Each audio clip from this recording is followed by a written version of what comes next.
Oui, on y reste avec cette fois-ci la communauté internationale qui célébrait ce 10 octobre 2022 la journée mondiale de la santé mentale. Le thème de cette édition est faire de la santé mentale et du mieux-être de tous une priorité mondiale. Docteur Eli Ataïba, psychiatre addictologie au centre hospitalier universitaire départemental Bogoa-Libori, se fait plus précis sur ce qu'on peut retenir, parlant de la santé mentale et à quand recourir à un psychiatre. Il est au micro de Ganiou Raimi et de Maker Kakbo.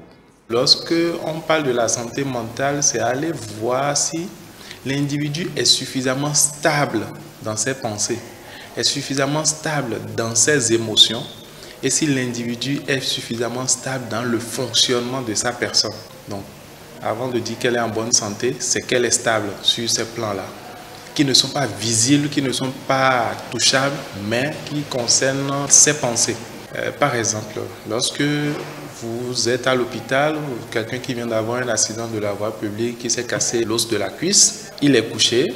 Tous ceux qui viennent s'occupent de l'opération, de lui donner de l'argent pour que l'intervention soit faite, pour qu'il mange et tout ça. Mais le fait qu'il se retrouve dans ce lit-là, psychologiquement, quel est l'impact sur lui? L'accident qu'il a subi, qui a été violent au point de lui casser un os de la cuisse, est un événement qu'il va revivre. Il va faire des cauchemars avec cela. Les activités qu'il avait l'habitude de mener pour s'occuper de sa petite famille, par exemple, se seraient arrêtées.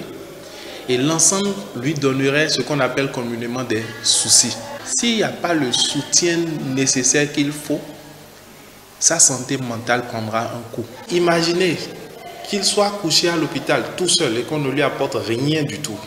Que la famille ne vienne pas lui rendre visite, que l'entourage professionnel ne vienne pas lui rendre visite. Imaginez un peu l'effet que cela pourrait avoir sur cet individu-là. Il y a l'aspect de la santé mentale où l'individu est plutôt dangereux pour lui-même et pour les autres. Dangereux pour lui-même, par exemple, il se lève, il va se pendre, ou bien il se lève, il se jette dans un puits pour se suicider. C'est un problème de santé mentale. Dangereux pour les autres, ce sont des gens qui sont capables de poser des actes qui dépassent tout entendement. Un individu qui se lève, par exemple, qui attrape une fille qu'il viole et qu'il essaie de tuer, par la suite a un problème mental quelque part qu'il faut aller voir. C'est vrai, il faut lui appliquer la loi, mais il y a quelque chose qui ne va pas au niveau de son fonctionnement mental. Pour la population, je vais aborder ce qui touche le plus.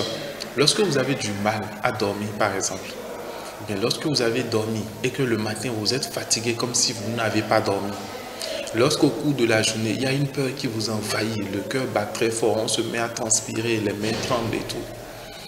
Lorsque vous commencez par oublier les choses, vous-même quand vous regardez, vous trouvez que mais je commence à trop oublier, hein, je dépose l'argent ici, je ne sais plus où c'est, je dois aller voir quelqu'un, c'est important, mais j'ai totalement oublié. Lorsque vous devenez nerveux, irritable à la maison, la moindre chose, ce qui ne vous énervait pas, vous met dans une colère à outrance, sachez qu'il y a quelque chose qui est en train de vous déstabiliser sur le plan psychique.